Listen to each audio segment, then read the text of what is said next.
Our guest today needs no introduction whatsoever. He's a freelance editor, so you may know him from some stuff he's worked on with that. You may know him from his NFL highlights that were wrongfully struck down from YouTube. But let's be honest, no, if you know our channel, you certainly know him as the editor, writer, host, creator of Platinum Journey, the YouTube series that documents the highs and lows of getting a Platinum Trophy. Our guest is, of course, Adam McDermott. Hey, that was good. I can't believe you. That was a deep cut on the NFL highlights. Oh yeah, I know you're very bitter about the NFL highlights. I had 250,000 views on some videos, and then wow. the NFL went, "Oh, by the way, yeah, stop that." Yeah, too popular, helping our branding too much. Yeah, I was a threat to the might of the NFL, so they had to take me down. I had no idea we were gonna begin the episode talking about video games and immediately segue into only talking about the NFL. Yeah, it was a surprise. It was a for Christmas the NFL for chat. you. I'm here for this. Yeah. Also, I told you I'm going to come in hot. I'm here to confront this slanderous talk about me on one of your recent videos. This was the DM that you sent to me. You said, I need to get on there and defend myself. What did I'm here to break some kneecaps. I didn't say anything. Go on, Pete. Reiterate for the kind folks what the heinous things you said. I wouldn't about say called out. I said that you, on Uncharted Lost Legacy, used an in-game cheat code to get a trophy. Or a few trophies. Son of a bitch. All I said was that seemed out of character for you. And now we got so beef. Now we got like now we're like butting heads. You know, this is so my defensive position is that I've done all the Uncharted games on crushing difficulty 1 to 4. Haven't played. Wow. Well done. 4 in particularly is really tough. So when it came to Lost Legacy, it's not Nathan Drake. I'm here for the adventure, the story, the setting, and I had just done Give Me God of War difficulty, which was 40 hours of brutality, culminating in the Valkyrie Queen, one of the most difficult bosses in all of video games. Mm-hmm. Unfair. So I would say unfair in games. Unfair? Yeah, she's unreasonably hard. Like, her tells are bad. I don't think so. I think she's actually perfect. Okay. Yeah, if we do her the highest difficulty, she has tells for every single move, so you can act accordingly. But yeah, I've done 40 hours of that. I'm holding back so hard. So I just done 40 hours of that, and then it was time for the Lost Legacy. I'm like, I'm not in the mood for crushing bullshit. So by defend yourself, you meant give more context. You meant like give background info. Yeah. And when it came time to, I was like, this is not it. So with hit scan weapons, it's not the good kind of challenge. Like, I just faced a real challenge, like the combat of God of War. It's like something you learn and master, whereas the combat of Uncharted is arguably the weakest part of the game. I was like, I'm over this. I'm not interested. Turn on the infinite rocket launcher. Let's get on with things. Yeah. Yeah, I hope you know I was giving you shade, but I would have done the exact same thing. So. Oh yeah, as in I mentioned on the video, there's like a load of comments going, "I'm so glad I'm not the only person that turned on cheats." Yeah. like I had that conversation with Peter about Resident Evil 3, where everyone was like, "It's shorter, it's not as good as 2. You have to play the game like 3 times to even unlock the rocket launcher, and then beat it 2 more times." And I was like, yeah, but I could pay like $2 to just buy the rocket launcher now. And Peter gave me a bunch of crap about that. And I was like, would you have done that if you had the option? He goes, of course I would have done that. The game sucks to play 5 times. I was like, well, why are you giving me all this crap? He's like, because I didn't do it. It's about holding people to a higher standard than you hold yourself to. Yeah. You were holding back about talking about the Valkyrie Queen. Go on, say what you're going to say. It's one thing. It's one thing. And I'm only justified because I ranted to somebody about it. Inebriated. I'll give you. But I ranted about it, and then Joseph Anderson made a video that's like, 17 hours long about how great God of War is. And he talked about that boss fight, and he goes, this one attack has 2... Like, it starts the same way, but it can end 2 different ways, and there's no tell for which one's which, and if there is, it's like a 16th of a second. And I was like, that's the thing I said! I'm smart too! And, like, that's the only thing. I'll say all the rest do have tells, but that one, like, she starts with a bash, and she either does, like, a high sweep or a low sweep, and you don't know which one until she does it, and you get hit either way, and it's total garbage.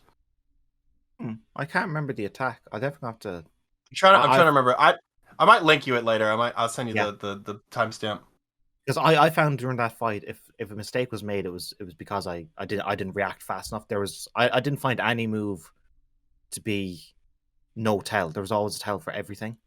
Yeah, it was just like if you can react fast enough. I thought it was more that there were a few moves that shared the same tell and required a different response. But they end differently, so you can't tell which one it's going to be. You're like, okay, it's either this one. I'm talking or a this big one. game, but I threw it on easy, so what do I know?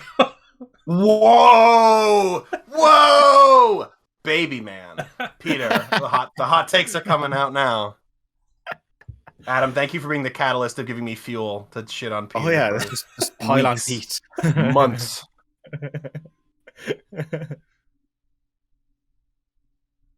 So you've come in hot, you've simmered down. I've simmered down. I like how Guinness. that's the metric for coming in hot. Like, okay, guys, I did a bunch of hard stuff around it. Yeah, I'm out of juice. I'm pretty calm now. Okay, so I figure that we'll just bug you about Platinum Journey and get things that get you to say things that you've said 100 different times in 100 different interviews. Because you're a pretty popular guy. Everybody loves talking to Adam McDermott. Yeah, at a certain point during interviews, I had to stop doing them because I got tired talking about myself. But you're an interesting guy. You like talking to people. You like talking about people. You might not like talking about yourself, but who does? Mm-hmm. I find people more interesting than myself because I live my life. I'm grand. What are other people doing? He's getting philosophical. He's getting deep. Yeah, I mean, if you could That's see good. Adam in his Discord Hangouts, if you want to be part of them, patreon.com/Adam McDermott. Donate at least You're $1. plugging him. Oh, Always be plugging. Yeah. We just did 10 hours last night. No, if you know the guy in your friend group who there's a bunch of people talking, and then someone goes like, "Hey, there's a new person who just came in the party. Like, come here, come join the conversation." Like, that's Adam, and I'm not like that, so like I don't get that at all. Yeah, you're an old bastard. You're the worst. Unlike Adam, who's nice. Yeah, you tell me that a lot. I don't know. I think you're just sucking up to him. It's unclear. Yeah, but no, go on. I was gonna change the subject a little bit. I was just going to so we do the monthly hangout for all the patrons, and you're right, when someone takes the time not only to show up to the hangouts but also, like, especially if they turn on the camera, which is, some people aren't very comfortable doing that, and some people aren't even comfortable speaking to a bunch of strangers over the internet. I do want to kind of like, hey, welcome, come on in, feel comfortable, do what you want. We have this common running joke of where Pete is the spokesperson for America. So at a certain point during a hangout, like, if it's 10 hours, something will come up and like, why does America do that? No, Pete? it's always Peter. Justify America. How well do you do, Peter? I do very poorly. I do very poorly. Oh, no. Yeah, we're like, that's kind of fucked up. And Pete goes, I know. What do you mean children have to do shooting drills at school? That's kind of fucked up. He's like, I know, I agree. Yeah, we both kind of have that situation where every time we read the news, we're like, oh, God. Yeah, Go on. Yeah, go ahead. I was going to say, we gave Pete a little bit of a break last night. Instead of asking him to defend America, we asked him to defend his height for like half an hour. None of us could believe he's 6'2". He's 6'2". Yeah, I've seen him in real life. He's tall. We spent like 30 minutes saying there's no way you're 6'2". I had to take a picture of my driver's license and send it in. Wow. Like, no one believed me. We had some people take out their own measuring tapes and stand back from the camera and measure themselves and go, well, I'm 5'8". There's no way Pete's 6'2". The angle of his camera does not do justice. I think it does look like he's shorter than he should Plus, be. I slouch. Plus, I sit in a slouching position. Exactly. Yeah, I mean, I'm Peter right now. What really sold to me about your driver license, I didn't believe the 6'2" on the driver license. That could be forged. Yeah, just lie on a form. Who cares? What really got me is his picture. Because it's so obvious the person taking the picture has to look way up at him. Because Pete's like looking, his profile. You see like the underside of his chin, right? Yeah. Yeah, he's like just looking down at the ground. He's like, "Oh, right, yeah, you're probably very tall." The person had to like do that. That's fucking funny. If you want to segue into completely non-related anything conversations, I used to live in the Midwest for a while in America. If you know where Ohio is, if you don't, I don't blame you. It's a shithole. It's fine. not the best. But anyway, their process for getting a new license is like same day. I live on the East Coast now. It's like 45 days. Not great. But my license finally expired in Ohio, and I'd actually never changed it over from when I used to live on the East Coast. So I went into the DMV and I was like, hi, I need a new license. And they were like, okay, we can run this through same day. And they gave it back to me. And I got to my car before I noticed they put gender F. And I was like, hey, no? And they went back in and they just like immediately gave me a new one. But I wanted to keep it so bad. I took a picture of it with my phone. Oh, because it was like all this stuff. Just to confuse. You can't. They probably you can't. Yeah. They took it back and they cut it up into 1,000 pieces. But I wanted to keep it so bad, Adam. I wanted to keep it so bad. If you were pulled over by the police, can you license imagine? registration, just hand it over and they'll take one look and you can just like, did you just assume my gender? I know. You can railroad them out of a ticket. Oh my god. It was, as soon as I saw it, I was like, do I roll with this? Can you imagine getting pulled over and being like, this one? Sorry, it's this one. And they're like, 2? What? And you're like, no, there is always those stories of people who hand over their fake driver's license to a cop when they're pulled over. But like they also have a real one. Yeah, it's like that's very embarrassing. Did you grow up in Ohio? No, I grew up in New England, and then I went to Ohio when I got my first job. I lived there for about 3 years, then I moved back. And I always say if you live one place, like far away from home for 3 years, it becomes like a new-ish home that you've lived there long enough that like when someone says, "Oh, you from there?" you say no, but I pretty much get everything that is about that location. So yeah, the American Midwest really interests me because the coastlines are so international, but it's the middle of America. I like the idea of like a college town where every Friday night or every Saturday night, I think Friday night is high school, Saturday night is college, where they like everyone goes to the game and there's a big party afterwards. That's really cool to me. You talk about tailgates. You want to go to a tailgate? I love the idea of like the game's at 6, or the game's at 3, or whatever it is, middle of the day. And the game's at 3. You show up at noon. You get drunk by 2. You go to the game and you're going, "Oh, win the game! Win the game!" And then you're passed out by 4:30, and they carry you back to the dorm. Oh yeah, no, I know, it's great. We didn't do that. Our college, Peter and I went to college together. Obviously, we didn't have our football team was garbage, but our hockey team was really good. Our hockey team was Division 1, which is the top division in that sport for that college, and we would go to the hockey games the first 2 years, and I was like, yeah, this is great. And then I turned 21, and they were like, all right, now you can go to hockey games. And I was like, what does that mean? Well, you get plastered, and then you go to the hockey game, and you just yell slurs the whole time at the other team. And it's like, it's just a unique really chant for every opposing team we had. Oh my God, our school was so mean. Good Lord. My favorite one, it's like if you're the only person doing it, it's no fun. Which was if you're beating an away team by a lot of points, you pull out your car keys and you shake them and you say warm up the bus. When the entire stadium of people is doing that, it's so loud. It's a cacophony of key shaking. Like you're beating them like 5-1.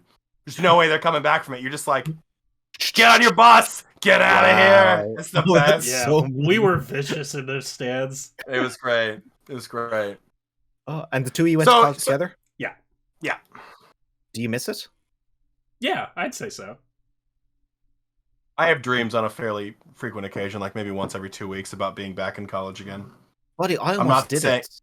I almost went back. I was like 27, 28. I was thinking, you know what? Let's go back and have money. Wouldn't that be fun? Like not be broke all the time. Yeah. Like I was thinking, and I was thinking, and when I was in my first year, there was a guy who was 28. I could be that guy. I could be kind of the cool older guy and show the people the ropes. But no, he didn't do it. Nah, because then you realize you got to do coursework. Like, I'm not doing coursework. I mean, whatever. Peter, don't joke. You were an absolute A+ 4.0 GPA student. Turbo nerd. Good Lord. Times. Peter, please tell me the story about Elder Scrolls V that you told me. Tell Adam that story about Skyrim that you told me the other day. So, Will and I were in a fraternity in college, and the weekend that Skyrim came out was the same weekend of alumni weekend, and I had gotten it like at midnight because we had gone and picked it up, And I was like, we're just going to play this all weekend. I don't care if the alumni are here. So we had like all these like 40 to 60-year-old guys who are showing up at the house, and he's like, are you really going to play video games this whole time? And I was like, yeah, like it's Skyrim, dude. Peter's like, I don't know you. I don't care about you. I'm playing Skyrim. Oh, that's brilliant. I love the idea of you just being hooked into the game, just waving them off. Yeah. Like, figure it out. I'm busy. My college life was filled with like being called a loser and a nerd by like 40 to 60-year-old men, by the police, by the dean of students. That's true. That's true. He got called a loser by the police. Called you a loser? Yes. The police came to our party to break it up, saw our party, and then said we could keep going. I remember I was like, do you want us to turn it down? And they were like, no, you're fine. You can go all night. Meanwhile, there's a whole party. Called it a noise complaint. Meanwhile, there's a whole party hidden in our basement. So like, okay. I'm staying now. But so like the cops came over and they were like, we've heard a noise complaint. You're being too loud. And then they came over and they were like, oh my God, never fucking mind. You guys. Could you describe the scene that the police walked in on? Sure. So we saw the cops coming up the street. So we of course hid everyone in the basement, right? Okay. And so then the police get to the front door and they go, hey, can we like walk around and make sure there's no like underage drinking and make sure there's nothing like that? And like, you're in a weird spot with that where it's like, you could say no, but that's kind of admitting guilt. Or you could say yes, and you could kind of roll the dice and trust that your other fraternity brothers will get everyone out of the other exit in the basement in time. And so we probably stupidly said yes. Yeah, we did say yes. Yeah. And so they came in and they walked around the whole first floor. And they saw like 3 people. And they were like, okay, cool, we're good. We can leave. And I was like, do we need to stop? And they were like, nope, you could go all night. And it was like, okay, cool. The cops just made fun of us. And then the next day was a fraternity council meeting, and I went to that, and every single other fraternity who had a party were like, the cops came, they shut it down, it was ridiculous, and I was like, oh yeah, we were cool too, the cops shut up. Yeah, the cops showed up. You know, it was wild. I can guarantee you, if it wasn't like a full-on party, if it was just us getting a little too rowdy drinking, in the main common room there was probably 6 people playing cribbage. And in the dining room area, probably 2 people were playing Magic and 4 people were playing League of Legends. I guarantee you that's what was happening. And then everybody else getting too drunk was in the basement going, oh my goodness. Hoping they didn't get caught. I'm fascinated by college, the fraternity. Number one, okay. Mm-hmm. Did you have to do any sort of hazing ritual to get into it? Or was it just... I mean, no. Yes. What did you have to do?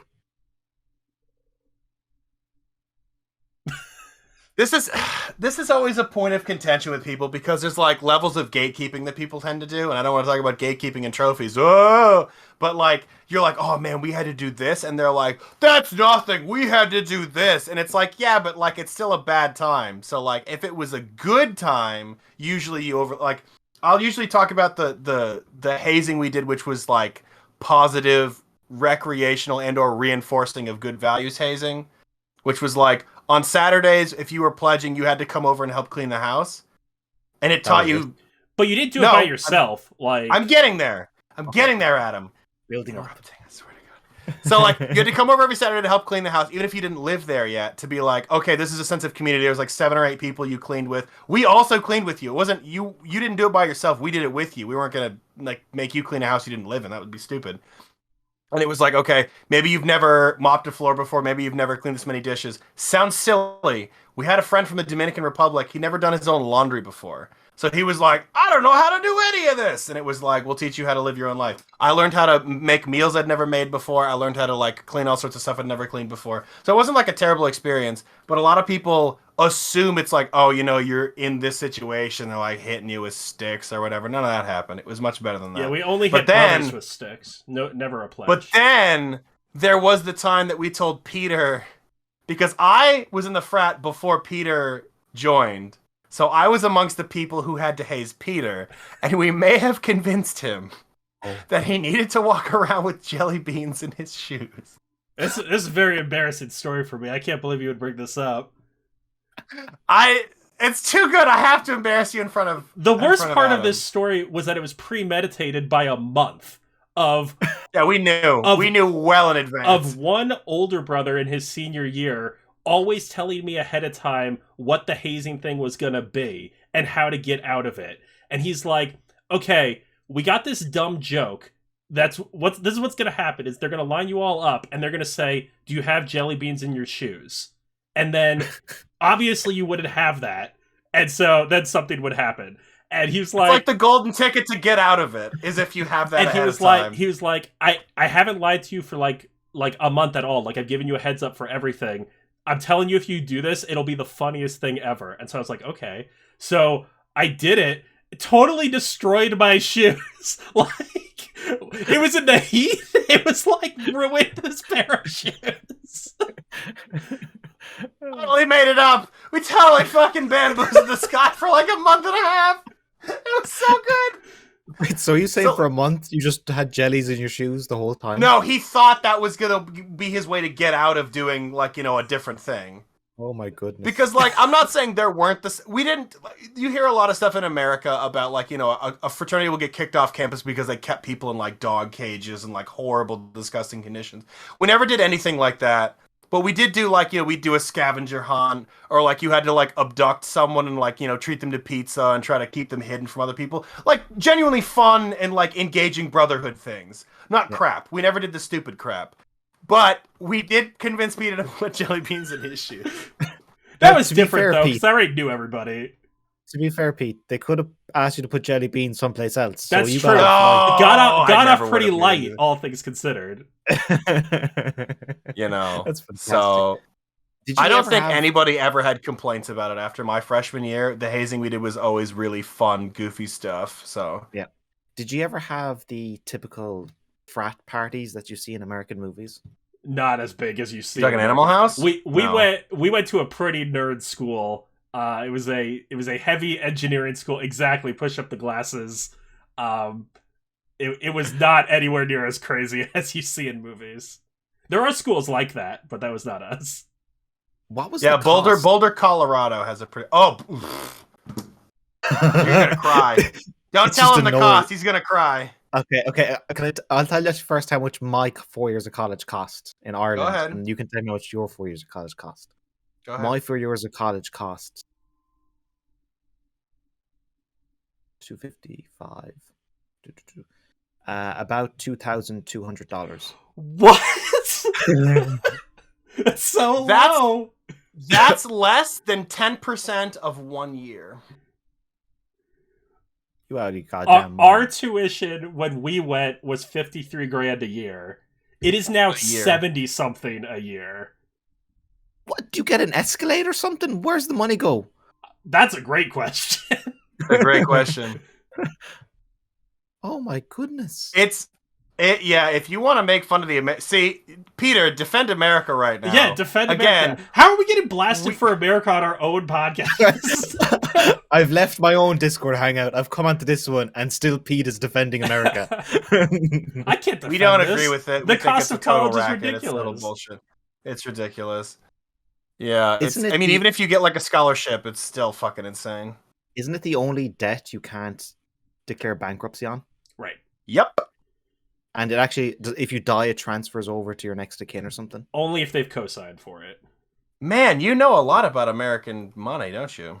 I know a lot about a lot of places. Peter, how much have you had to defend our shitty country over there? He comes in with statistics. Bad. He comes in with like, okay, in 2013, this guy said this. Like, some person I've never heard of. He's like, that was the vice president. It's like, okay, now I'm embarrassing myself. In 2013, the vice president would have been Joe Biden, who's now the current president. That's just really embarrassing. How are you that dumb? Yeah, Jesus Christ. I'm a big dumbo. Oh, wait, we talked about politics in college for about 20 minutes. Should we talk about video games for like 5 seconds after the crushing? Cool. What do you think? Video games cool, yeah? Yes? Yeah, I think video games We did it. Video games are now, cool. Do you ever think there's going to be a third American political party? Oh my God. I hope so. Not in the current climate. There's no way. No. There's no room for it right now. The system would have to change. when you say there's no room, do you ever think America will move away from the first past the post voting No. as opposed to kind of a ranked choice Because voting? they opened up like multiple states to vote for that, and all And of they them didn't. shot it down except for Maine. Yeah. Which makes and Minnesota. He's informed. Didn't Minnesota pass it? I think Minnesota did pass it. I know Massachusetts shot it down. Yeah. It's gross because like everybody who hears it goes, "That is a good idea," and then it's like, "We should vote on that." No. Okay, great, cool. Glad we tried. It solves job, guys. all the problems. It Like does. in Ireland, It really does. You can vote like 10 people. It's like if this person doesn't win, I'm okay with this person winning. And if that person doesn't win, I'm okay with this person. And you go all the way down. So I always vote for if they're not affiliated with a party, that's who I vote for. Yeah, If we're lucky if the people voting in the U.S. know who the person they're voting for is. So They just know why the parties team. are actually a good thing, because America's got a bunch of different parties, but they never get any limelight. Like there is an actual libertarian party, sure. Yep. but they get like 2% of the vote. Or if it was ranked choice voting, that like I don't know. You need to move away from. Granted, you kind of revolutionized democracy Okay, let's get this guy on the phone with 300 Biden. years ago. Adam, we know, we're aware. It's fucked. We know. You're not going to get any argument here. We know it's bad. There's so much potential, folks.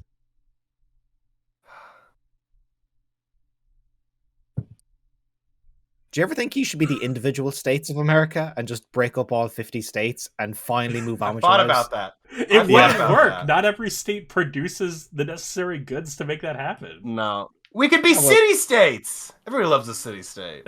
Yeah, the Vatican, you know? I don't think it would work. I got we're breaking up America. What is going on? Peter, don't get at me right now, but I got a trivia question wrong the other day because the question was where was Amadeus Mozart born? What country was he born in? And I said Italy, and they said wrong. It's actually Venice. And I was like, because it was before Italy existed, and it was Venice, the city-state. And I was like, I'll fucking cut you. Mm-hmm.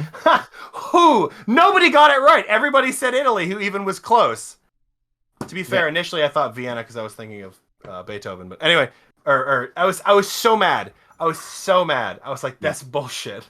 That's well, also, you know, if you answer a trivia question, Yugoslavia, like that doesn't exist anymore. So my wife constantly. He does dated trivia. He does like 1990s Trivial Pursuit. So you have to like date your knowledge. And he's like 1970s trivia. Let's go.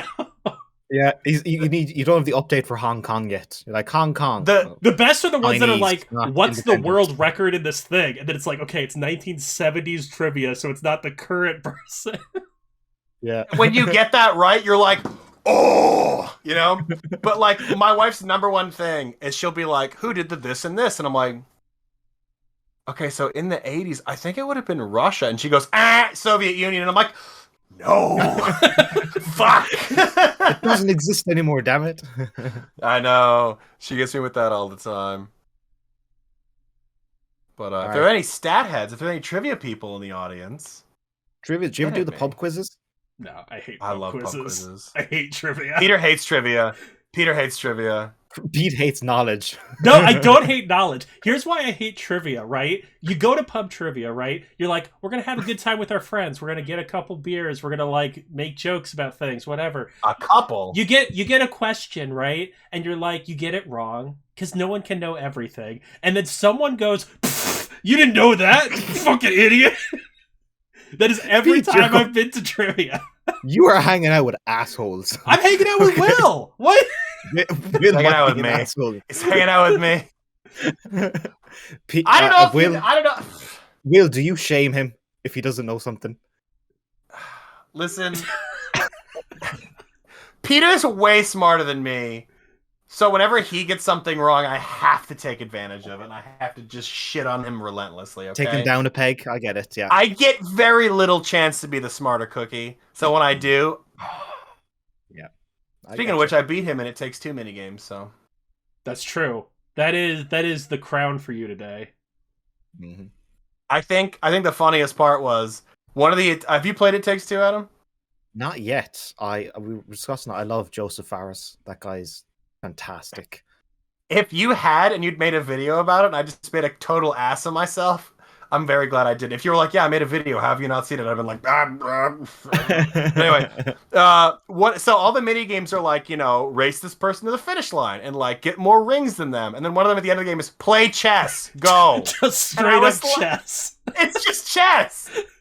So I was like, oh fuck, Peter's totally gonna nail this. And like halfway through the match, it was 5-minute time chess. Halfway through the match, he's like, I can't believe I might actually still lose at chess. Because I was just kind of playing, but like if it takes more than 30 seconds, I'm like, I'm not really gonna try hard that much. I'm not gonna sweat over this, like chess inside another game. And he goes, oh my god, you almost won in like, a couple turns and you fucked it up. And I was like, still almost beat Peter. Fuck!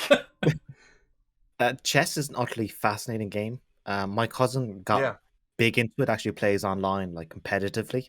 And we went to a bar and he brought along the chessboard. He's like, we go to a bar, we have a couple of pints, we sit by the fire, play a bit of chess. I went, that's nice. Different. I haven't done that before. That feels very adult. That feels very like mature. Yeah, I was like, oh, I need to like, some shotgun, some beers or something. This is too adult for me. But when I was playing with him, I wasn't playing competitively.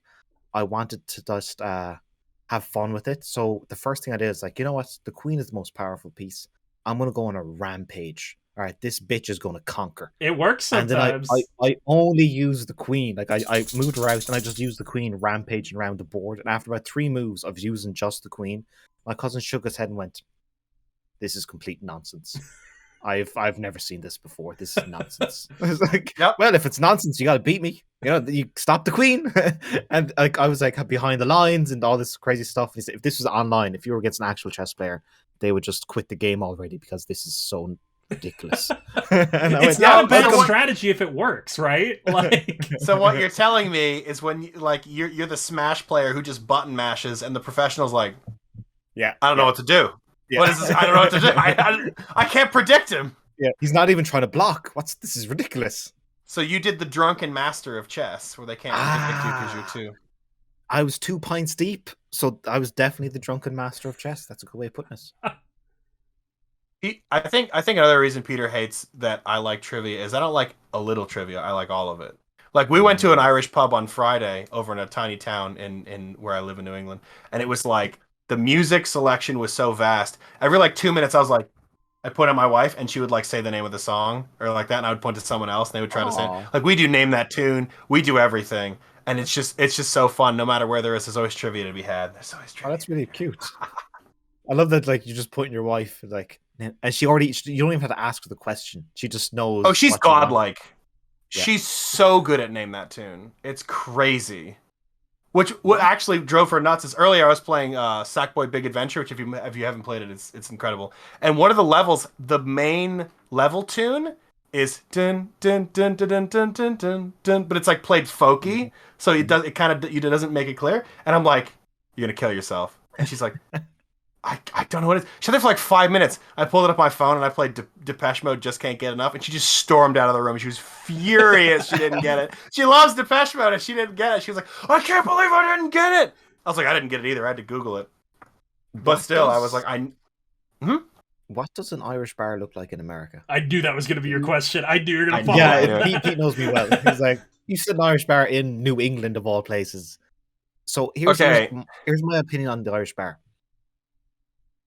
It is Ireland's greatest export. Yep. You can go to almost any country in the world and they will have an Irish bar. I every single year go to a tiny village in Spain called Chinchon. I know the name might throw you off. It's a tiny village, a population of 5,000 people. That place had an Irish bar. I was like, this is ridiculous. Thailand, Irish bars. Vietnam, Irish bars.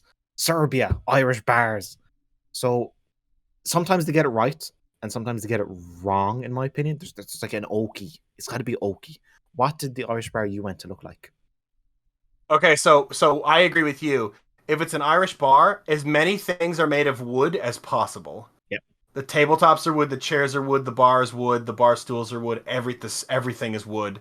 There's a very homey feeling to it. Everybody's really nice and cheery, but also fairly drunk at the same time. There's 2 people smoking cigarettes outside the door. It's just like that's how it is. It's always how it is. Yeah. And it's usually like underneath a building, or it has the nice wood front with the green paint and the name in the window. Yeah. We have a couple of those in the big city near me, but And normally there should be an awful lot of stuff on the walls. Yeah. Of just like old stuff that's been there for, they would hope, 100 years, but probably not. But I'm meant to make it look like it's been there 100 years. well, in America it's going to be 50 years. In Ireland, I'm sure it's been there for 400 years, right? You got, Ireland has the world's oldest bar called Isn't it Sean's. like it's like 50 AD or something, right? No. It's a 900 AD. It's Wow. the Okay, oldest continuous bar in the world. It's called Sean's insane. Bar in a town called Athlone.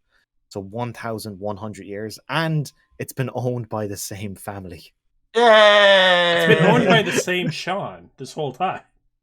The first Sean beer he Jr., ever Jr., made gave him eternal life. And I've been there. It's actually it's really nice. They've got Is it? sawdust on the floor when you walk in. Oh, And it's you one of go, those places. and you're like, what's the sawdust for? And then they kind of get a wink and like, for the spillage. Yeah, That's clever. it's one of the. It can't look dirty. It can't look unclean if it always looks sawdusty, right? Yeah. There's in the areas like the mid to southwest, like Texas, those places. There's like big rib and like barbecue places that have sawdust all over the floor. I've never been to one though, but I've heard about it.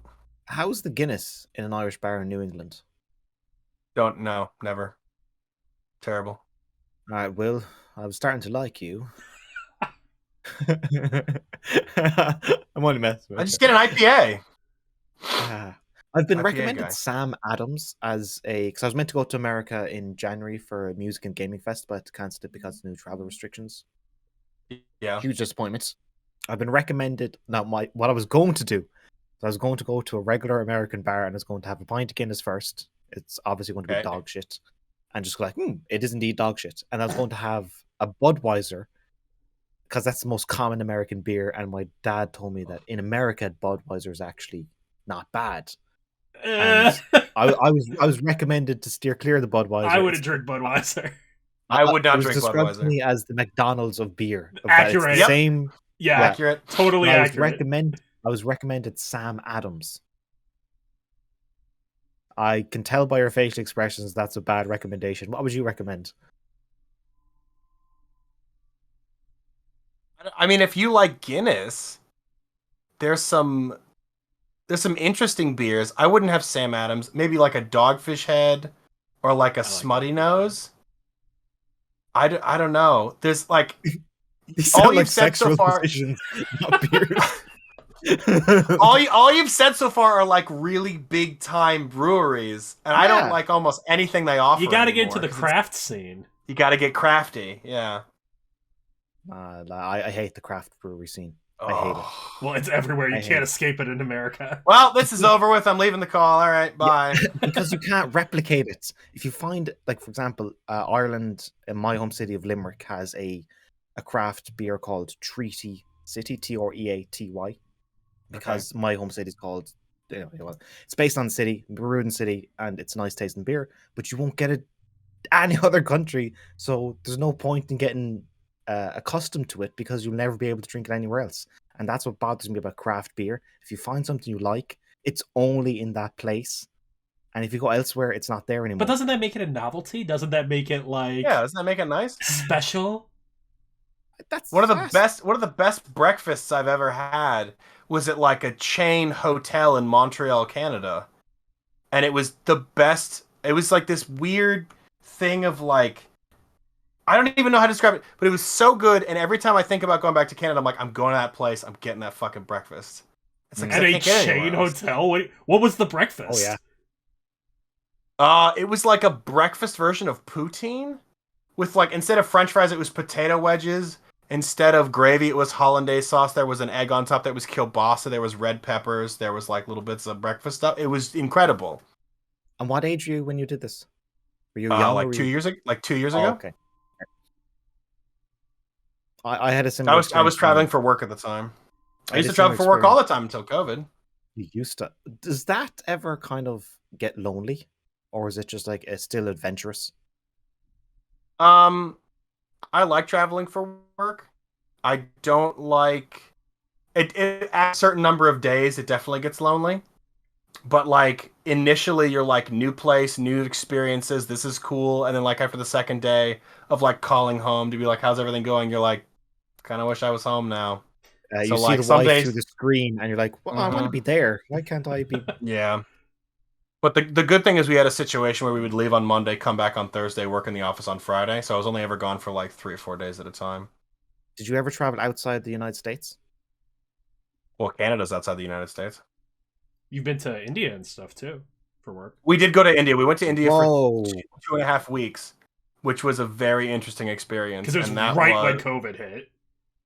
We flew back the week after COVID came from China into India. Had to get the hell out of there before they like locked everything down. Yeah. I was reading some reports by doctors in France. Like COVID hit in like December, but they have some screenings of patients and their lungs in November in France, and like they had COVID. So that stuff was everywhere long before. It was getting weird quickly. But that India trip was very much a different situation. Where's the farthest you've ever flown on one plane, Adam? On one plane, I flew from Doha to Bangkok. That was like 6 or 7 hours. Okay. Okay. I was gonna say Bangkok's Thailand. Yeah. I don't know where the first place is, so I was assuming a lot further than 6 or 7. Doha again. I was coming from Madrid, and because I was that festival every year, meeting friends and all that sort of stuff. So I was then flying from Spain over to Thailand, and I think it's United. God, there's no way it was 6. There's no way it was 6. Was it really? Because it's like the Madrid to Doha was like 4 or 5, and then Doha. I'm gonna have to actually look it up. Where the hell is Doha?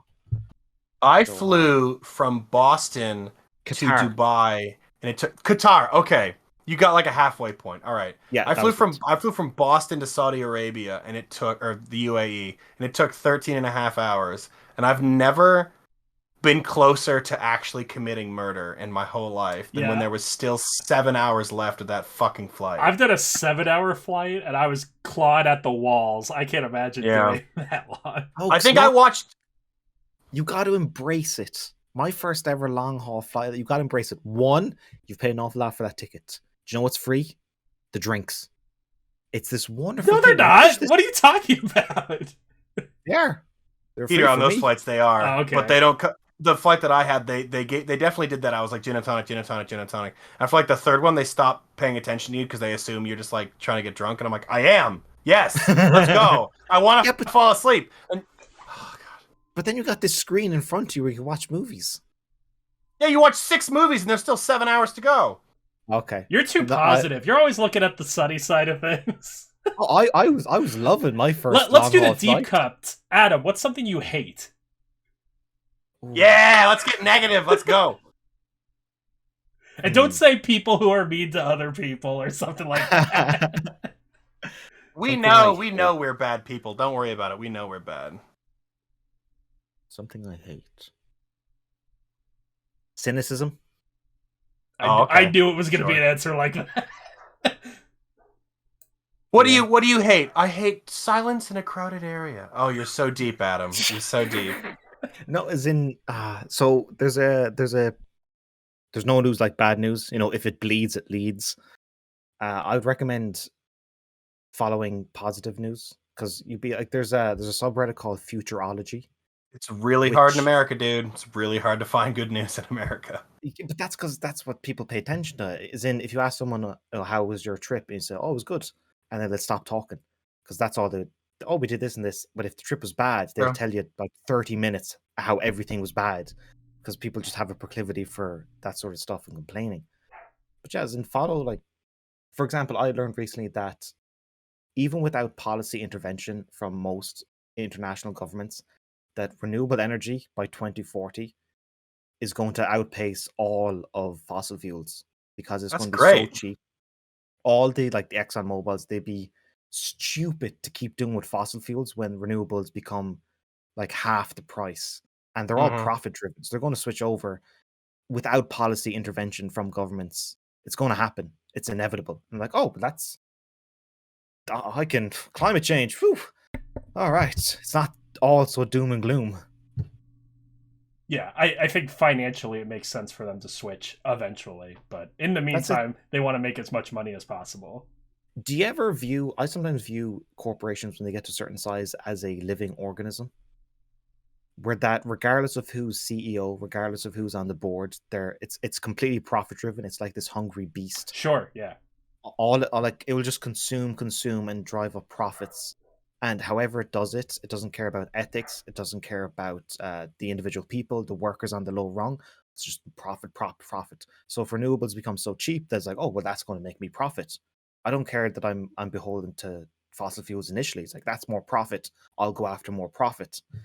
And it just seems to like move this. Did you ever see Akira? The car company? Movie? Akira, the anime movie? Akira. Yes, I've seen Akira. Sure. So do you know the end of it where Tetsuo gets like this giant glob? That's what I imagine. Yep. Corporation is like just grumbling. You're saying it's Jeff Bezos. That guy needs to be executed. I think. Yeah. Okay, I know we said cursing was okay, but calling for people's deaths. Yeah, but I don't want I want a public death. I want a we can do the French style, the guillotines, but I really want to bring back, well, not bring back, but introduce the cannon. You've spoken of the cannon before. Yeah. You just put someone in front of a cannon and fire it? I'm a big proponent of the cannon. I want to start a political party. So what really bothers me, here's something I hate. Get me. I might need another beer for this if I go out of Me too. If you're going to keep going, I need to go get another beer. Do you want to take like a little 5-minute break and get some drinks? What I wanted to ask you about, Booze, not to derail that you want to shoot out Jeff Bezos with a cannon conversation, is so in America we have bourbon, we have Scotch whiskey. We have a section that's almost always called Irish whiskey, and it looks like it's full of garbage because it's Jameson. And Jameson is like the Budweiser of whiskey, right? What do you actually have that's Jameson is beloved. It's one of those things. Is it really? Yeah. Okay. I take everything back, and it's not the Budweiser of whiskey. It's apparently beloved. It is, yeah. Bushmills is pretty good. Green Spot is very nice. I'm partial to that. Yeah, Jameson is one of those. It's everywhere. It's like Guinness. It's everywhere in Ireland, but people genuinely like it, even Irish people. Okay. Because my dad has 3 bottles. Like at any given time? He drinks whiskey like... do you ever have a brandy? No, that's not whiskey. Yeah, it's... you make an Irish coffee. Brandy. I've had Irish coffee. Irish coffees are decent. If you ever have brandy, I'd recommend doing half and half with port. It's called the brandy and port. It is rocket fuel. I have to go get port. I'd have to go to my local old people beverage store to get port. Good Lord. So I went not to offend. This isn't obviously Guinness, but this is an American nitro chai milk stout. Which that's is that's an awful lot of words for beer. Awful lot of words for beer, I know, but because a lot of if you said to people in America like Budweiser, they'd say yes, and it's like very prolific. Everyone drinks it everywhere by the case and whatnot. But like, it feels too prolific that it can't be that good if it's that popular. It has to be watered down, and they had to make too many concessions, and that's why I assumed things like Jameson would be worse or less pure than the genuine article that you would have. So I guarantee if I brought an American bottle over, you'd be like, oh yeah, this doesn't taste as good. Because we ruin everything. So. Jameson is bottled, so it tastes the same no matter where you get it. I know, but it's gotta be different. It's gotta be. Do you know what's different about Jameson in Ireland? Go ahead. You're in Ireland when you drink it. That must make it taste better. There you go. I meant no offense, but apparently I've just thrown a wrench in the work. You take a sip and you sit and you look around and go, Jesus, I'm in Ireland. This is fantastic. Fucking green. Yeah. My wife and I at one point made a list of countries we wanted to go to, and all 4 of them began with the letter I, and we were very confused. We wanted to go to Iceland, Iran, Ireland, Italy, and India. There's a lot more than you think, but yeah, we wanted to go to Iceland, Italy, Ireland, and India. She's actually already been to Ireland, and I haven't. but my main family is from there, so I'd love to go see my mom's cousins at some point. Nice. Which I'm assuming, obviously Dublin, but would you have other parts of Ireland you want to go to? Wherever you are, buddy, let's shake hands, have a good time, and yell at Peter and make fun of him for not being there. Hey, Yeah. no. Well, I'm not invited. You are invited. Oh, Peter, okay. of course. Right? Oh, It's impossible. It's impossible to have a bad time in Ireland. I bet. Yeah. There's not a I've had- single picture I've seen that wasn't beautiful. Yeah, I've had friends come over, and they say like it's just there's. Do you ever hear of a travel company called Lonely Planet? No.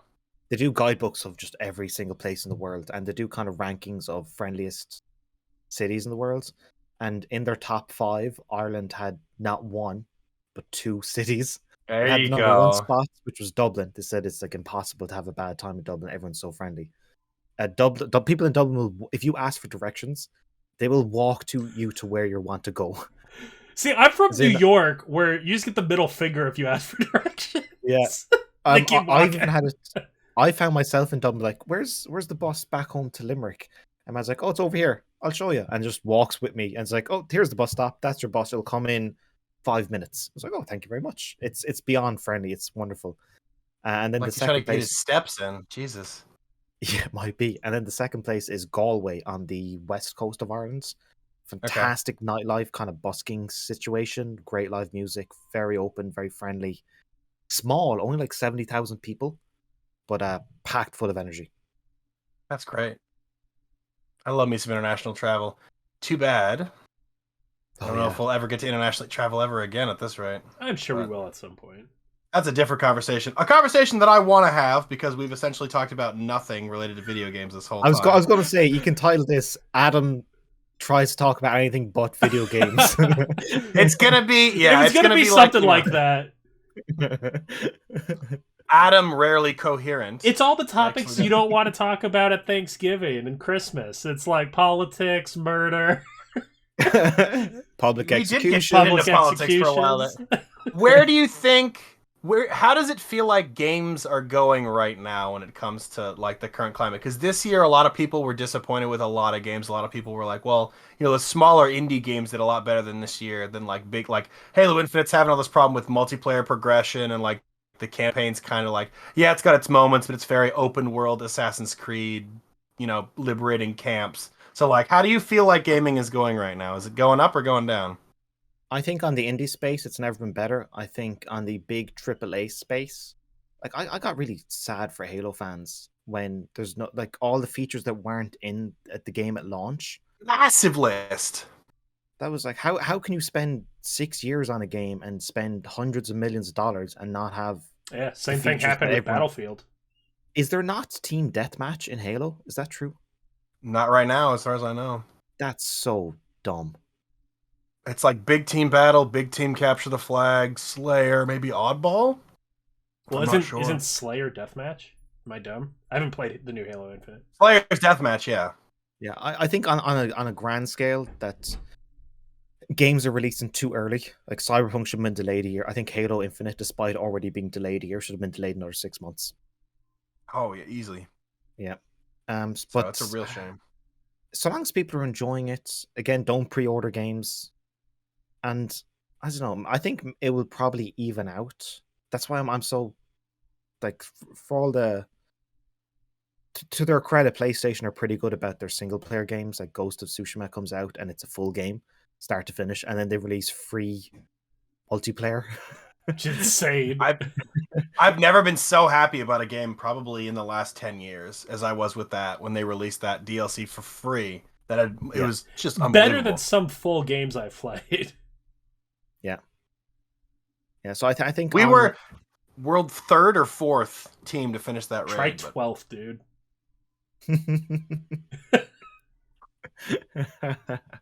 Yeah, I think Pretty overall cool. it's fine. I don't think VR is going to take off as much as people think. I think it's predominantly going to still be a controller and a screen. You're making me sad, Adam. Really like I know. VR. That's okay. I think you have to be. The barrier to entry is too great. Oh, I totally agree with that. Yeah. And the ways a lot of companies are treating VR is we have this game that's a first person shooter. let's shoehorn it into being a VR game, and it just doesn't work because they don't try hard enough. Games that are built on their own to be VR games, I found it like Blood and Truth, as much as it's got some things I don't totally agree with. The fact that you have to manually reload your gun by reaching for where like you put the thing and do all this, like do all the manuals, it feels really good. Yeah. And then other games, I mean, Skyrim VR so far has been good, but there's a lot of ways where I'm like, that's really clunky, bro. It's because it's like, built on Skyrim. You have your I know, but I was telling Peter yesterday, I have to unequip things constantly because if people walk into you, it counts as you attacking them, and then I'm like, reload, reload. I unequipped my weapons and my magic, and I just had like your hands, and I was walking through a city, and a guy from behind me walked into me, and it made the punching sound, and then they were like, oh, guards, guards, and I was like, for fuck's sake, I didn't attack that guy. So there's still some hiccups, but the fact that, you know, like I was telling him yesterday, in Skyrim normally on, you know, whatever you play it on, he just goes like this to cast magic straightforward. But in VR you can go, ah, and shoot it everywhere. Nothing better. Nothing better. It's fantastic. My personal hang up at VR is that as somebody who's going to be living on their own in their own one bedroom apartment, the idea of like strapping in, it's, you know, if somebody walks in my house in my apartment, I'm screwed. You know, I won't even notice they're there. Are you talking like somebody breaks into your house? Yeah, you're concerned with VR. VR is burglary. Baby, I'm American. That's a constant worry. What are you talking about? I'm more worried. I live with 2 other people and 3 cats. If a cat brushes up on my leg, I'm wild to kick it across the room. Somebody walks, I'm very much used to the embarrassment of, you know, like, look at the cool thing I did. And they're like, you're wearing plastic goggles. You didn't really do that. And I'm like, but it felt real. Did you play any of Resident Evil Village or Resident Evil 4 VR? Resident Evil Village my housemate has in VR, is it? Oh, not Village. 7. 7. Yeah. 7. I don't think Peter has. My housemate has Quest 2, so we should be able to play Resident Evil 4, but I haven't yet. I know I'm supposed to because it's probably going to make like a Game of the Year list somewhere, so I should play it before we record that episode, but I haven't done it yet. Yeah. But no. You said housemates. So yourself, your wife, and a housemate? We have a friend that lives with us, yeah. Is that kind of like just housing situation in America, or is that common? It hit right before COVID, so she was going to college from her parents' house, and she kind of wanted to get out and be a little more independent. And we were like, we have a spare room. Do you want to like? That's cool.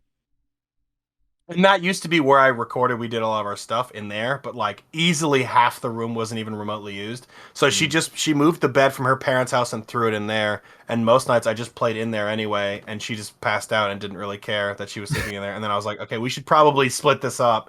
So I moved all my stuff in here. I built my wife a craft room in our basement because this used to be the craft room. Now it's my nerd lair. And then she has her room to herself. She has her own cat now. It's the most cute thing you've ever fucking seen. So it's pretty legit now. But cool. And she doesn't pay rent, but she helps to pay for things. Wink, wink. So it's not. I mean, there's all the taxes and stuff. Yeah, there's all the taxes of being a landlord and stuff. And I was like, just like pay for something now and again, and then, you know, we can be just cash.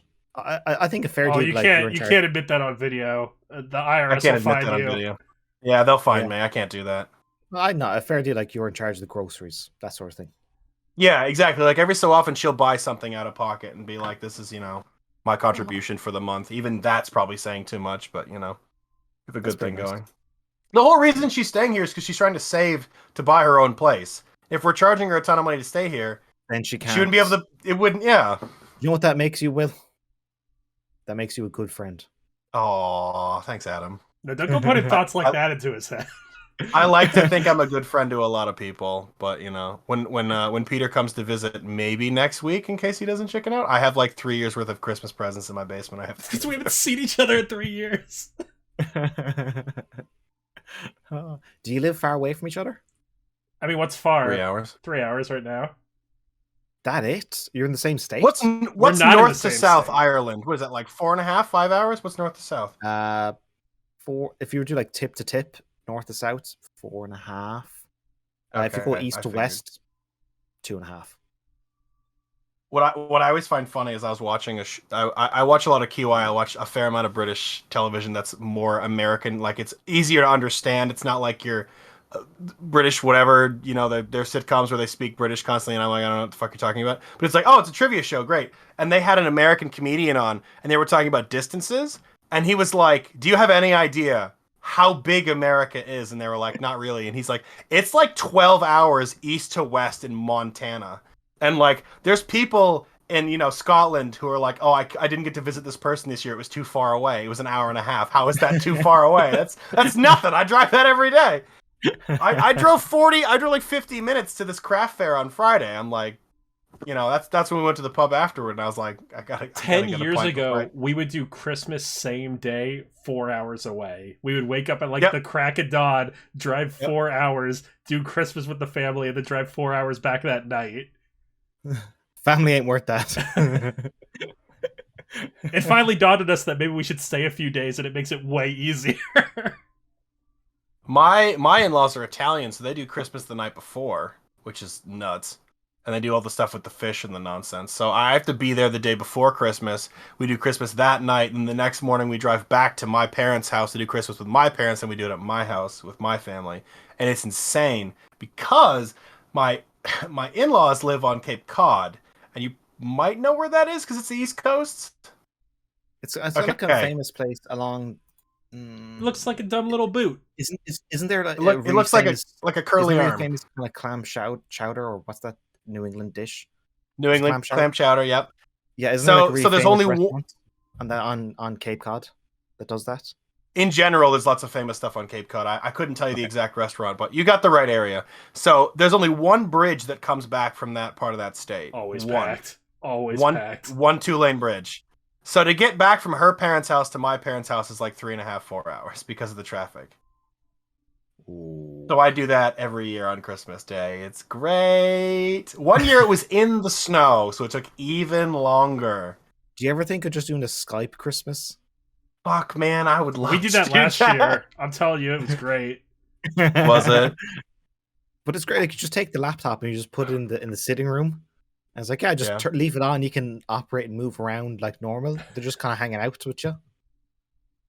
We did it again. Shit, we were talking about video games. We went to real life again. Damn it, we're so bad at this. Okay, let's get back on track. Adam, are you going to do a Game of the Year video for you? Like, what were your top 10 games? You're not Nope, gonna. because- Great, perfect. Let's quickly steal it. What is your current front runner? What do you feel is a really good game this year? I was gonna take it from you if you were gonna make your own video for it. I wasn't gonna do that to you. Oh no, is it not? I'm not making a video. I haven't played many games from 2021. It's just my favorite game at the moment is Spiritfarer, which is described as a cozy management game about dying. It's That's the wonderful. one where Kind you, of accurate, you ferry though. spirits, right?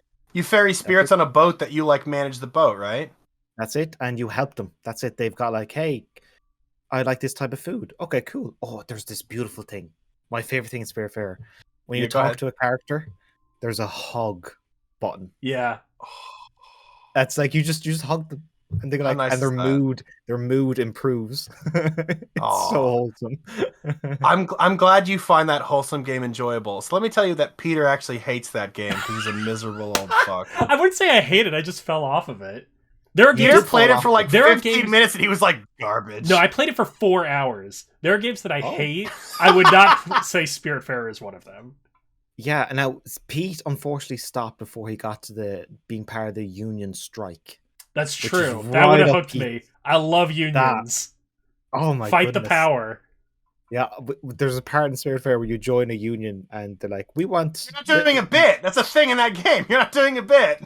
Oh, That's okay. I thought you were join a joking. union. You help a union. Oh my god. And Wow. the it's this kind of shipyard, and the CEO was like way upstairs in his shitty office, and he's bolted the door, and he's terrified. He's like, "Tell them all get back to work." So you just run back and forth relaying messages, and like, we want extra vacation time, we want better pay, and then you got to run back up. It's like, no, we're not giving that to them. You run back down. He said they're not giving it to us. We're not leaving, and we're not starting work. And we're not letting them out of the office. We took the key. And then he goes back up. my goodness. And then the guy's like, I really need to use the toilet. Fine, fuck it. Give them whatever they want.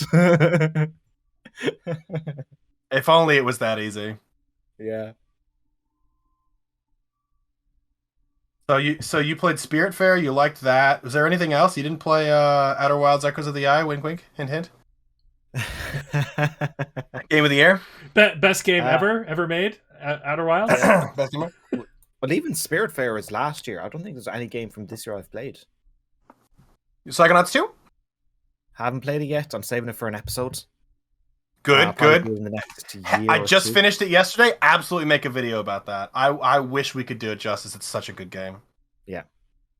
So It's I one of those won't things talk of anymore about that. following the development for so long, and you like delay after delay after. Then Double Fine got bought by Microsoft. Then it was delayed Oh, another I year. know. Well, I'm okay with that. As in, I know that Double Fine were independent for a long time, and they hated the previous. I think what really broke them. They did this documentary called Double Fine Adventure during development of Broken Age, but they used to have multiple games going at the same time. And I think what really broke them is they had a day where they had to lay off 12 people, and it crushed them. Especially Tim Schafer. Yeah. He's like, it was the worst day he's ever had in his career, just laying off so many people and seeing the empty desks around the office because a game got cancelled. Like, we don't have the money to keep people around. It was. I think that's a big reason. Like, I don't want to deal with the money side of this anymore. I'm the head of studio. I want to just be involved in writing video games and making games, not worrying about payroll. So when Microsoft bring you the dumpster truck of money and say you're never going to have to fire anyone again. I've never heard of a deal like that. Microsoft coming in and being like, take as long as you want. Here's the money. Make it good. They did. Like, It's also, incredible. crazy. It's absolutely incredible. Yeah. Also, they said it was going to be multi-platform, and Microsoft honored that. Yeah. I mean, I played it on Game Pass, but yeah, it is on everything. I think the main point for me was, you know how in a game, like a modern-ish game, they don't tend to catch you off guard with points of no return anymore. They often go, hey, maybe you should go buy upgrades. And that happened uncomfortably early for me, and I was really worried. I was like, oh man, is the game really going to end soon? Nah.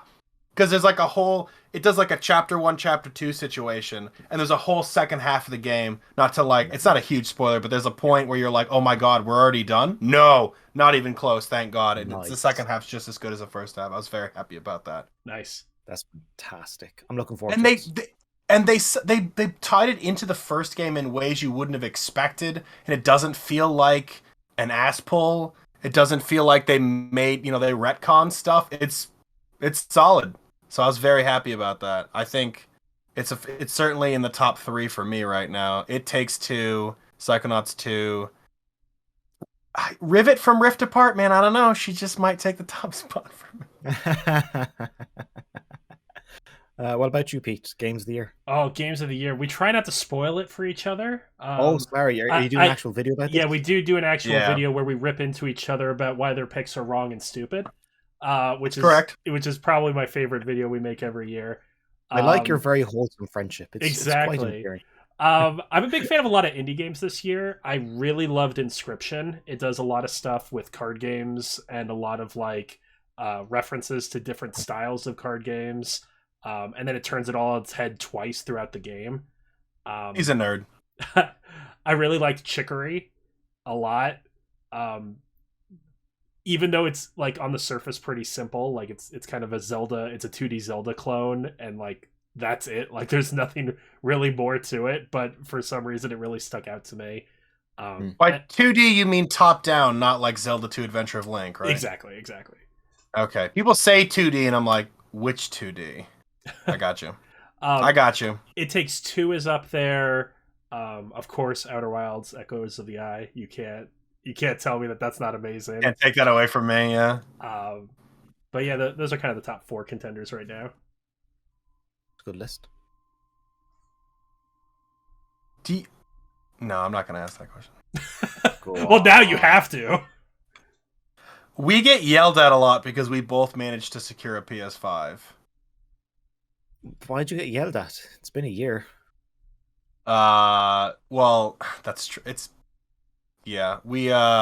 we did the video with Platinum Bro, we were all like, yeah, we all have PS5s, and Guy Ferusky was like, yeah, all right, okay, sure, rub it in. And we were like, what's the problem, buddy? You just buy one. What's the problem? So I didn't want to be. I don't want to Joel be is Peter. on. If Joel is on like an island, either Isle of Man or Isle of Wight, I think it's Isle of Man.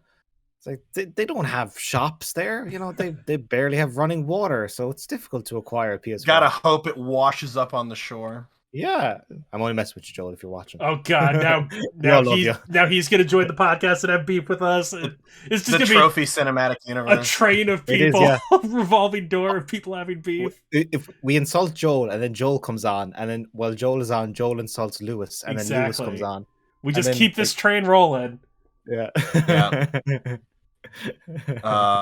There are a couple games I haven't played from this year, but I have bought, and I'll play them after Christmas because I bought them as gifts for people in my family, so I know I'll be able to play them. And they're not going to watch this, so I'll say I bought Kena Bridge of Spirits and Medium, so I'll end up playing those eventually, but I haven't played them yet. But I think Kena, Magic Jewel Disney Princess, Dark Souls game has a good chance of being in the top 10 for sure. But it's good. It feels like it plays it safe. The animation is beautiful, but the gameplay is like. You've played third-person games before. You've played it. Yeah, it's also their first game, and the two guys are primarily movie animators as their first. And it shows. Like it's just beautifully animated. There's little things that show that they don't have a gameplay background. Like you know how in games, like Uncharted does this. If you jump up and you hit a ledge, you grab the ledge immediately. In Kena, if you jump, you finish the jump animation. And then catch it on the way down. Mm-hmm. And it's just, it takes a little getting used to, because like games don't really work like that right now. But it's not bad, for sure. Yeah. I think it's exactly what Adam said, where it was two people who did animation, who hired a company to make a game based on the characters that they were animating. They were like, hey, make game mechanics for these people. Which is why the cutscenes you watch in the trailer are just buttery smooth. There are so cutscenes in the game that are amazing. Just how well they're animated. So, I'm excited for that. Yeah, I mean, the big one missing in my list right now is I really want to dive into Sable. I haven't really given that the time it deserves. Not even on here. Nobody we know has played Monster Hunter Rise, have they? I don't think so. Adam, you a Nintendo boy? You got a Switch? No, Pokemon was my jam, and I'm out. Wow, I'm quite surprised. Most people I know who, if Pokemon's your thing, you eat, breathe, sleep, everything Pokemon. So I'm kind of surprised. No, at a certain point, you have to tap out because despite being the most successful franchise in human history, the new game still looks like dog shit. So. As in, how is this acceptable? Oh my god, it means so much to hear someone say that. Yeah, I'm talking about the actual open world game. Arceus. Whatever it was called. Yeah, awful. That one it looks awful. It's actively disgusting. It's going to be the best-selling game of the year, no matter what anyone says about it. Repulsive. Yeah. As in, I was just like, would you love to shake the executives at Game Freak and go, fucking, you're part of Nintendo. Go across the hallway and talk to the guys who made Breath of the Wild 4 years ago. Get some tips. Like obviously looking at Breath of the Wild in 2021, it doesn't look incredible now with current graphics based on if you look at Returnal or anything like that. But it looks passable. But you said, Legends Arceus looks 4 years worse than Breath of the Wild, which is 4 years from now. So, how are you putting that game out in 2022 going, yeah, this looks acceptable? No, it does not. You're thinking wrong. You have the wrong line of thinking. It's open world Pokemon. Billions of sales. Yeah. It's that simple. Sorry. Just vomit out a game. It's fine. We're going to get so many downvotes on this video. Oh, wait, they won't be able to see it. I understand the appeal of a game series like that, but everything about it is it's not even one thing. They still do the 2 game bullshit. They remake the game 3 years later and sell it again. How are they still doing this crap? It's insane. Adam, I'm putting you on a pedestal. Defend this shit. Ridiculous. There's no defense. It's good. I wonder My only hope is that every employee at Game Freak are a millionaire. No way. Because it's not. There's no I way would that's hope true. I would hope that they're all millionaires at this point. I'm sure they're all under crunch and they're ruined and psychologically, BioWare crap. So I'm sure. Well, looks. Do you ever feel bad? Do you ever feel bad when we make fun of a game and the people who made it are probably also miserable? Do you ever feel bad? I feel like we should feel worse. I have no doubt that people at Game Freak are like, this is shit. Why are we putting this out? Well, they sold us to ship it anyway. But then some higher up is like, well, it's going to sell. Yeah. 10 million It's going to make us millions. So stop stressing about it. Ship it. In our Game Awards video, I talked about Metroid Dread, and I said, but it's a Nintendo game, so I'm sure they'll eat it up anyway, and they'll love it no matter how good or bad it is. Patrick. And my friend Patrick texted me, and he said, I knew you were going to say Patrick before you even said it. It's like that was the most the most slam dunk comment that I knew you were gonna throw at me ever. And I was like, I'm sorry, buddy. It's so cookie cutter Nintendo fan. They make a game and they just lap it up. Even it could be the worst game ever made, and they would love it. There was a really interesting documentary a few months ago by People Make Games that talked about BioWare and Mass Effect 3 and how Mass Effect 3's ending came about, like the inside story. Like he talked to like 30 different developers to like understand like what happened there and like get their read on it. And like he has this one question where he's like, did you ever expect the backlash would be what it was? And every single one of them was like, we had no idea. Like we thought it was gonna be fine. Like, yeah, sure. And it totally blindsided them. Because they're the workers in the trench. They're like, right. oh, we're going to tie everything up and it's going to be fine. And they believe in the vision. And then that must suck. Yeah. Like, and they're interviewing people who are like animators, and the animator is like, I mean, I just animated scenes. Like, I don't know what the whole product looks like. They see small picture. They don't see big picture. Or like they interviewed someone who did like gameplay mechanics in one level, and they're like, how was I to know? And exactly. I'll give you an example. Do you know the God of War gameplay trailer that came out a while ago? So there's a moment where Kratos and the boy are walking towards Sindri, not the blue guy, the tall lanky brother. Yeah. Well, tall. And as he's walking backwards talking to him, he opens the door by kind of like with his bum. He kind of like pushes his bum back to open the door. And an animator said, like, that's what I did. Like that hip motion. The bum nudge door, yeah. to open the door, like that's what I did. So that's the scale we're talking. Like that was your job, right? To do that, and they worked weeks movement on that. Like, yeah, I was like, oh, it looks really good. It's like that was what you did. Is that not your dream job, though, Adam? To be the guy who animates the bum nudge to open the door? I'm here for this. But when you're right about the talk about they're only part of one tiny aspect of the game. They have no idea about what's going on elsewhere. It makes me wonder how games can even be made on that scale. Like, who's got that whole thing in their head about, like, these people need to be working on this, and these people need to be working on this? Like, indie studios, I get. And, like, 5 people making this whole game. I understand that. My brain can get that. But these massive projects... That's why most games have crunch. Yeah. Because 3 months out to go... we have all these bum physics, but we don't have a game! Yeah. I always forget. It's one of those, like, I've heard this person quote it and this person quote it, but I have no idea what the original quote is. I think the first person I heard quote it was James Stephanie Sterling said, in the modern climate, it is impossible to make a game. You can't make a video game anymore. You can get really close, but you can't ever make a game because exactly what you said. Nobody knows everything that's going on, like back in the day when there was 5 people and they could know everything that was happening and go, oh, okay, all this is finished. Nowadays, you have one guy making the bum shove animation, you have one guy making the inventory system, one guy making the UI, and it comes together and it's a piece of shit. And they never would have known because what they made was good, but it wasn't, it didn't work together. So whenever a game comes out and it needs like, a 60 gigabyte patch to fix it, it's like, that's just how games are made nowadays. They're too complicated to ever be made. They just like assemble something and ship it and they go, I guess this is good enough.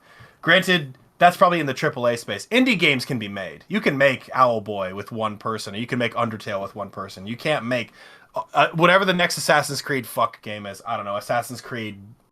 Nope, they already made that one. I was going to say Revelations. They already made a Revelations. Assassin's Creed Resurrection. Have they done that yet? No, they haven't. There we go. Assassin's Creed Resurrection. That's going to be the same thing. 400 people. Oh, the best example is Resident Evil 6. What, 5 studios made that game? They put it together. They went, this will work, right? Nope. The menu is different in all three. In all three characters. Why is the menu different? Spoilers for when you get to 6, Adam. I know you're not there yet. Yeah, so the reason why the menu is different is because the project manager didn't tell people. Like, each individual studio's like, oh, of course we need a menu, we'll make a menu. And another studio went, oh, of course we need a menu, we'll make a menu. So the actual person, the project lead, didn't tell them, oh, we've already got a menu. You don't all need to make menus. But they all made menus. It's like, well, I guess that's in the game. Is that true? Is that the reason?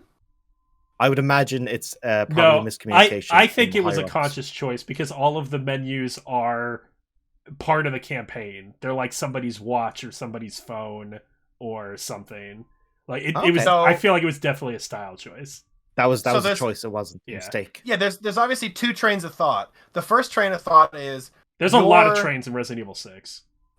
Fuck you. There's a lot of ways to make a game, but you can either make a bunch of games at once or make one game with a bunch of different teams. And if you're making a bunch of games at once, when your dev team when the UI team finishes making the pause menu for the characters in Resident Evil 6, they go, okay, you're done with that. Go to make the next game or whatever.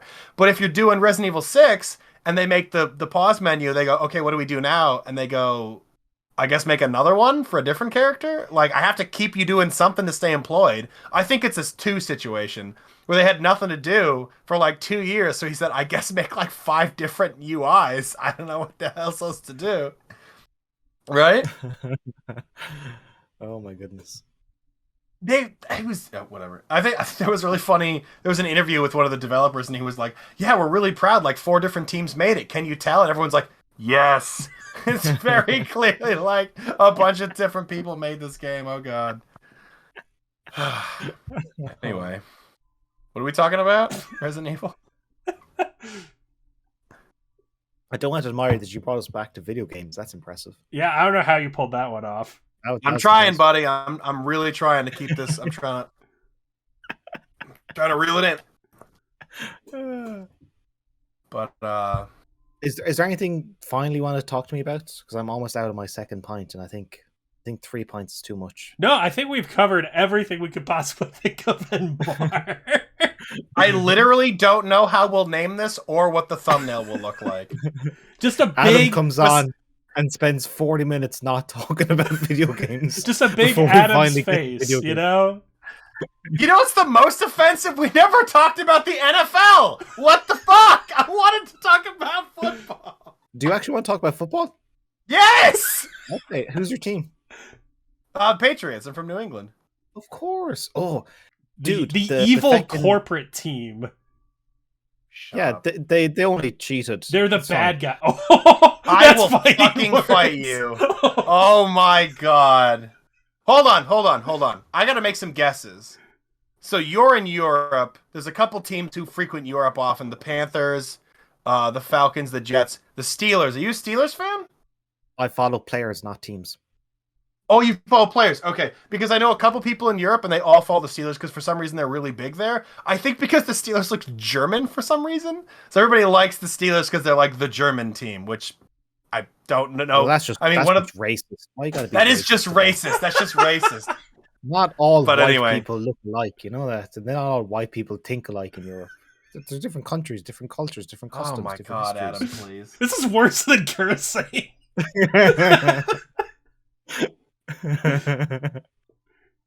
You're fine. I follow players. I like Tom Brady. I like Bill Belichick. I found it fascinating that last week the Patriots decided that we're not going to pass the ball at all. They just ran the ball like 46 times. 46 times, yep. And won the game.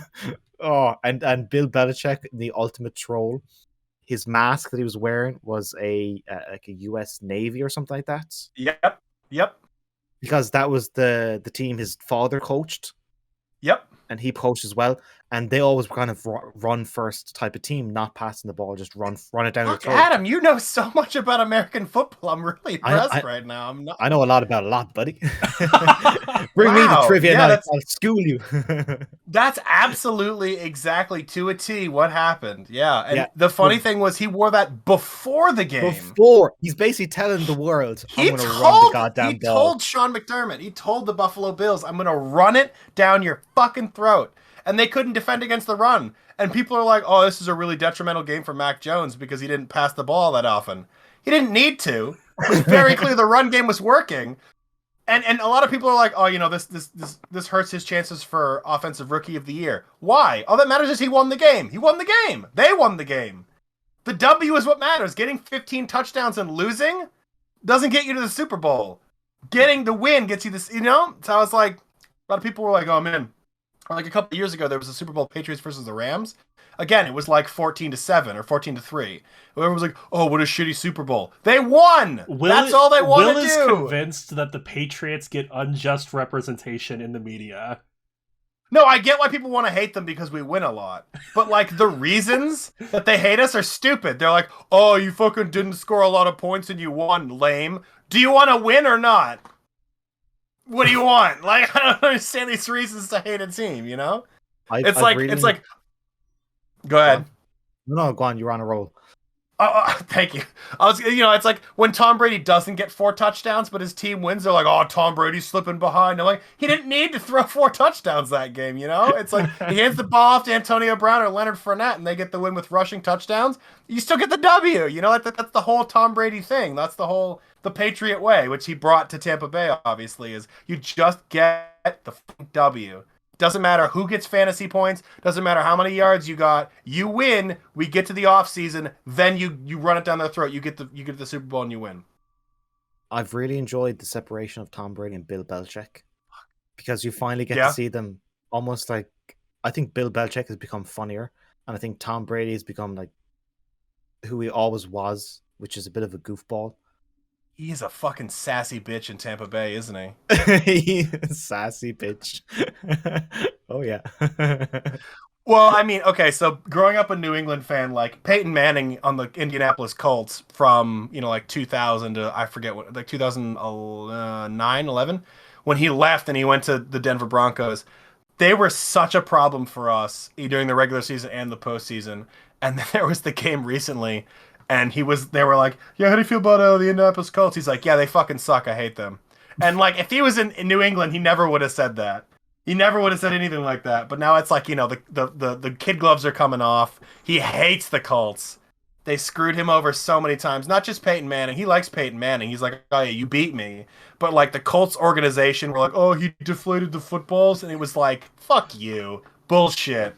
You were just mad I beat you. Like, oh yeah, they've lost like 58-2. Like, yeah. Also, how is that the Balls' fault? When they ever play the match, the Colts, they would pipe in noise into the speakers. Big crowd noise. Yep. Yeah. Bullshit. So Peyton Manning. Well, I said I follow players as opposed to teams. Peyton Manning was my guy. I loved watching him play. I loved the fact that he would just like the play would be set up and he'd walk to the line of scrimmage and he's like shouting and he's pointing and he's like, oh my goodness, what is this guy even talking about? And it's like this 19 different motions and he's like, it's like, oh, this is interesting. And then it's like just a quick slant pass and he gets 5 yards. And it's like, was that necessary? I don't know. But I loved watching him play. So when he went to Denver, I watched him play in Denver and he just torched, set the single season touchdown record, torched the place. It was great to watch. I'm really glad that I have you to talk about this kind of thing with, because Peter's a fan of the Jets, which is like I grew up a Jets fan. So. It made me humble. Yeah. Losing so many times makes you learn a lot. Yeah, I like following individual players. I liked Antonio Brown until you realize he's an idiot. He's a fucking idiot, huh? Holy shit! How can you beat that? I have more respect for Mike Tomlin than ever. That dude had Antonio Brown, Le'Veon Bell, and Ben Roethlisberger, and on the same team. And somehow nobody realized they're all pieces of shit. Oh my god! There's a couple names for Ben Roethlisberger in the football community in America. Number one is his name is Captain Fat Fuck. And the second one, because he's a big chunky guy. He's not fat. He's obviously muscular because he's a player, but people Steelers fans call him that. Don't even give me shit for that, Peter. And the second one is women respecter Ben Roethlisberger. I was going to say alleged rapist, but yeah, alleged rapist. You know, they call her famous women respecter Ben Roethlisberger. So yeah, man. I don't know. He's so bad this season. How is he still playing? And even in the middle of last week's game, he was telling people in the bench, he's like, "Yeah, I'm retiring. This sucks." And he's gonna play it the rest of the season. It's like, retire now, bro. What are you waiting around for? You're garbage now. Don't wait. Man. Who was that guy? Was it Vontae Davis who retired at halftime? Get rid of Peter. I'm hanging out with you. Fuck, man. Yeah, he did. It was like in the what the fuck? Whose game was that for? Yeah, at halftime, he absolutely retired in the middle of the game. Yep, I'm out. Fuck this. That's such a rare thing to do in sports. As a Buffalo Bills offensive lineman, I think it was in the Bills. But yeah, he just was like, nah, fuck this. That happens in baseball. It never doesn't happen in football. You wait to the end of the game. He just got up in the middle of halftime. He's just like, no, I'm not playing this anymore. You know, when you know, and then you're out. Yeah, but I love the idea of I've spent an hour and a half with you guys, and this ain't worth it. I'm going home. You just leave. You just get up and leave. They're all talking about tactics. He's in the shower and putting on like a pair of jeans and a t-shirt, and just I'm out. In American baseball, a very famous player, Ken Griffey Jr., very, very famous player. You know, he was on pace to break the home run record, all sorts of hits records and such. And like in the middle of a game, he just didn't feel right. And then at the end of the game, he just got in his car and drove to Florida from Washington State. You're talking America. That's here to here. And they were like, where did you go? And this is the 90s, no cell phone. He just fucking left. And they were like, where'd you go? He's like, yeah, I'm in like Miami. And they were like, what? He just was having a bad time. Yeah, I don't know. I don't follow baseball as much, but I remember hearing about that. He just fucking drove away. So I like it. So play Ken Griffey Jr. baseball on the Super Nintendo. We brought it back to gaming. We did it. There we go. There we go. We've gone full circle. Yeah. What do you say? You want to wrap it there? Yeah, I'm almost done. I think 2 pints in a podcast is enough. Okay, we went NFL to NFL. So we started with Adam. We got to end with Adam. If you want to check out Adam's stuff, of course, it's youtube.com/Adam McDermott or search for Platinum Journey. Of course, if you want to support the type of content he makes, you can do that at patreon.com/Adam McDermott as well. Can I do the pitch? Do the pitch. The pitch is really good. Do the pitch. Do it. Because I keep Pizza Patron, I keep being told by folks like, you really should probably mention this because the deal is ridiculous. So here's what salesman pitching hat. Whatever put that on. Yeah. It's not even a salesman hat. It's like here's what it works. Pitch in whatever you're comfortable with. Whatever at the end of the month you're not going to miss. All patrons get all the rewards, which are every single video early, at least a day, sometimes up to a week. An invite to a private Discord server, which P is part of. We do a monthly hangout. Last one was 10 hours. I annoyed a bunch of people in the house because of that. You get production updates, know what's planned well in advance. Like I do kind of a video production update at the beginning of the year. So you'll know what episode of Platinum Journey is planned for like October. That's how far ahead of stuff we are. Also on Patreon, I do a series taking a look back at older episodes of Platinum Journey. Part reaction, part Q&A, part director's commentary. You can write in beforehand if you've got questions about that episode in particular, or the series as a whole, or just want to share general musings. I address all comments. Already there's 15 of these videos up there to watch immediately. Pitch in whatever you won't miss at the end of the month. You get it all. It's up there as one of the best deals on Patreon. Yep.